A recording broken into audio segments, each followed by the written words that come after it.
right there in that shift of attention, she is fulfilled with joy and happiness. Just like, you know, the woman in Marin, upset about her hair appointment, remembers, she comes in, and the woman who was sitting in the chair and took a long time with her hair appointment acknowledges her and tells her, wow, I saw your kid playing soccer the other day. Man, what an amazing son you have. My daily reminder is pain is real, suffering is optional. And I have to constantly remind myself of that. I say to myself that, okay, I'm hurt, there's pain there, but I have a choice in the suffering part. Anna Grace, I have seen you for so many years in this beautiful county of Marin County, and you've always been what I consider a person who is maintaining and striving to be happy. And you're the classic example of somebody who's really, really there and working on it and very in awareness of it, where a lot of people are not. So I really bow to you for doing that, and I honor you for doing that. And I'm so pleased to be able to talk to you about that.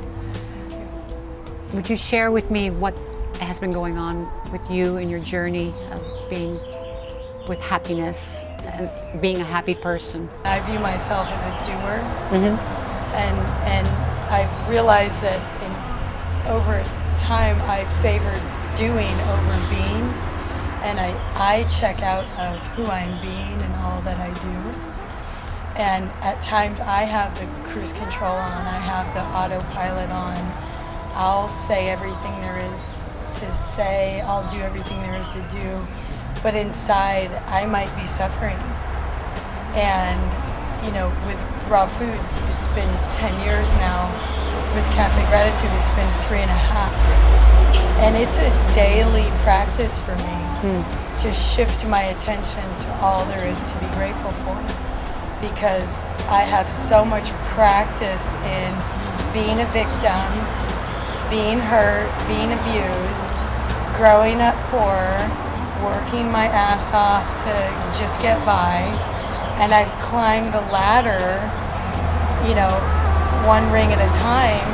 And I've created a level of respect with my clientele because, you know, you and many others have seen me working for so many years that we've created a rapport.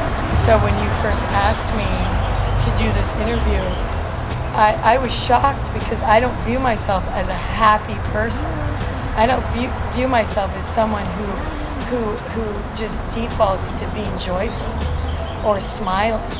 And one day I was doing some meditation and Spirit said to me, your job is to be playful, smile, and have fun for the rest of your life. Oh, absolutely. Ryland said at one point, you know, in 5 lifetimes, if you don't do anything else, you've done your job. Now for me, it's being amazing, being worthy, being joyful. Our question of the day is, what brings you joy? And it's great, it's a perfect question for this interview. What brings me joy? Children, elders, people healing from a terminal illness through Raw Foods. That brings me joy. Now, can I find joy regardless of if I'm in the middle of India chipping away at rock or my hair appointment has been delayed? Can I generate through the circumstance? Can I inspire others? Can I love people no matter how they show up in life? Because we're taught people are either a request for love or an offering of love. So when someone's like this, excuse me, pardon me, it's hard to generate service. It feels like servitude. But if you just go, oh wow, all they're asking for, all they're saying is, love me, then all you want to do is love them. If I presence, all they want is love. Yeah, it sounds like looking at their needs instead of looking at the reaction. Exactly. If you get lost in the emotions, somebody, hey, now, you're going to be lost into the emotions of what's going on. Yes. But really, what's underneath that? What's the It's not source? what they're doing, it's not how they're doing and relating and communicating, it's what's underneath that. And when you really look at the honesty of that, then there's, what I love is freedom. I'm very much about freedom, expansion, space, openness, and you can only get that through awareness. Yeah. And one thing I really see about you, Victoria, is you're able to be very direct, very clear with what your requests are, and in that you're very free. You're very free to say and do and choose what you do every day, or how you are, because you're very clear and direct. I feel like I sort of bury things. I don't speak up in the moment. I kind of harbor things, and thus I'm not always present. And where is that coming from? What's underneath that? Just the old Patterns of the old paradigm of, how we're taught in society to live. This is a new paradigm. oh yes. So in that, I'm healing just in being willing to sit in the seat and be and let go of all that is occurring right now in my cafe. Right. All the doing. This is constant. Yeah. It's like the river. The river is flowing and moving Yeah. all the time. The Bountiful River that you speak about in your cafe. And this river doesn't clog up, because if it Doesn't. clogs up, it's going to be not a good thing. Yeah. Or if you're So- holding on to the banks for dear life. Yes. And you can remind yourself be love. And being Be love. love. Right. Simply put, be love. It means happy, joy, fulfilled, accepting, grateful in every moment. Anything that's not that is fear. Right. It's either love or fear. And that's the worship power. And so I get to be willing every day to let go of fear and be love. Even though the patterns have been established of fear, society, what happened to you as a child, your experiences of relationships, is this an ongoing forever deal to do, or is it one day we're going to get it? I just What do you think I about don't that? know. I think that one day is when I take my last breath. So it's practicing all the time to your last breath. All the time. It's not like an aha moment that I finally got this. No, it's not do your yoga class and then you're fulfilled. When I get enough money, then I'll be joyful.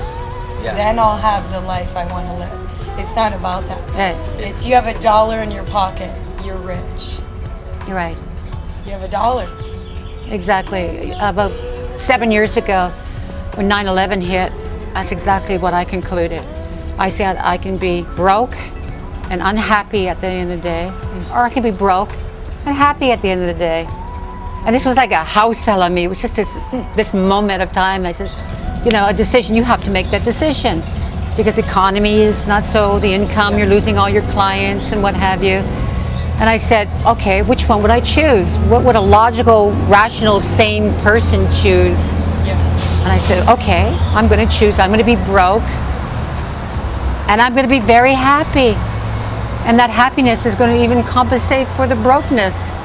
when I saw the movie the Last Temptation of Christ, and what I came away from that movie was really the most powerful tale that ever existed on this planet is the story of a man who had an internal guide, whether it was internal God expressing in his mind or wherever, but an internal guide that gave him the guidance to say, okay, you have a choice to choose love unconditional, or fear, and you're gonna have the most fear-based circumstances of your life called walking into certain death.